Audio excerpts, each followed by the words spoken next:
8 years, we've heard you talk about the former president. You have called him a fraud, a con artist. You've said a lot worse names than that. He's a New Yorker like you, and you have watched this brand of BS for decades. And despite that, he became president. And now we're watching him 10 blocks from where we are right now, sitting in a courtroom as a criminal defendant. What do you think about that? I think of how absurd it is. And this might be the one case where that could be it for him. It's a state case. It's the least important in many ways, and yet it's the one that could be tried and finished in well enough time for people to just take that in.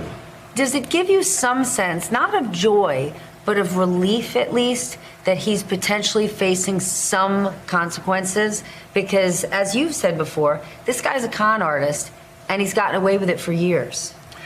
No, he's more than that to me. He's sick. He is really, genuinely a sick person that somehow has been allowed into our system. And I'm tired of calling him names. He just can't be anywhere near the office of the presidency. You've played a lot of bad guys. Would you ever play Donald Trump? Never. There's nothing about him. There's not one redeeming thing in him that I can see ever. And it's funny, I was just thinking that he actually became president. He could have done good things. Instead, he had to do it all wrong. He's so, as we all know, so narcissistic and self-centered. What do you say to those who say, I don't like the guy, but I'm going to vote for him? What's your message to them? I don't understand it. I don't think they understand how dangerous it will be if he ever, God forbid, becomes president. I don't think they really understand. And historically, from what I see, even in Nazi Germany, they had it with Hitler. They don't take him serious. He looks like a clown, acts like a clown. Mussolini, same thing. These guys, I don't know why, they look like clowns. They somehow, that element of society identifies in some ways with them, but it would be chaos beyond our imagination. There's no mystery about him. He's right out front, and what he says is what it'll be if he becomes president. Do you think our democracy is at risk in this election? I think that it is. I always keep saying democracy is great, of course, but democracy people take for granted. It's a word that some people don't even understand. They take it for granted. It's about right and wrong, period. The guy's a monster.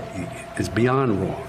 It's almost like he wants to do the most horrible things that he can think of in order to get a rise out of us. I don't know what it is, but he's been doing it, and it's scary. Are you Excuse my French. Do you have any concerns for the future of the arts if you were to become president? He has already said he wants to go after his enemies. He wants to go after journalists and the news media. Mm-hmm. What about your industry? I believe he will. The only thing that I would think is that what'll happen is that he'll go after these things like he always impulsively, and he'll be stopped. There'll be pushback, a lot of it, and there might be as much pushback as needed, like in the streets, conflict that could happen, civil strife, because but he will try it.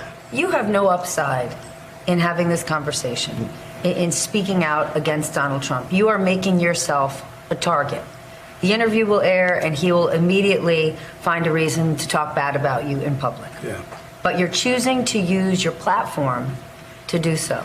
What do you say to other celebrities who don't want to alienate part of their fan base, don't want to step in harm's way, but they have similar megaphones that you do? You know, the idea to be bullied at my age by someone like this is not happening. I'm pretty sure you were never bullied. No, there was a kid sometime, this, that, but the point is not, and for the country, no. And I think other people are going to have to stand up and just, because it's either that or you're going to find yourself in a situation that's so terrifying. We always hear about people from Eastern Europe, the Jews from other parts of Eastern Europe, from Western Europe, coming over. Look what happened in France with the Nazis and so on. And they come over, and you hear these, and when I was a kid, they'd say, "You don't really appreciate this country. You don't really appreciate what we know from experience." Imagine what those people went through. I'm just starting to see it. As a kid, I said, Hitler, it's a nightmare that never would happen. But now I see that it's possible. And what those people, and sometimes I run into some people who are close to my age who are from Eastern Europe, European countries, or even Nazi Germany, and you understand it. Did you ever care this much about politics? No, I don't. I mean, I'm sort of not indifferent, but it's not my. But I'm so angry about what's going on. I don't see how it can be avoided. Do you think Joe Biden's the right guy? We don't have a choice, and I think he is the right guy. He's a good guy. He's trying to do the right thing, and we don't have a choice. And I say that in a very positive, good way. Then what would be your message to President Biden? Keep up the fight. Keep at him. Go at him hard, and every chance you get, go at him. Go at him, because people, they take notice of that stuff. And he's not afraid, but he's doing what he should do. He knows that. That's the only way. I use figuratively when I say punch him in the face. Go at him. A bully, you punch in the face. The trouble with Trump is he's not just a bully. He's a stupid bully. You warned America about who Donald Trump was in 2016. You're a lifetime New Yorker, so is he, and you said the country does not realize who this fraudster is, and not enough people listened. Do you think they'll listen now? I hope to God they do, because they don't. If it goes the other way, I keep saying this, you will see things that, like you'll see, it's like invasion of the body snatchers. You'll see people you knew or you thought you knew all of a sudden changing, all of a sudden going with that side, either for self-preservation, because they actually believe it, or they're deluding themselves, or whatever.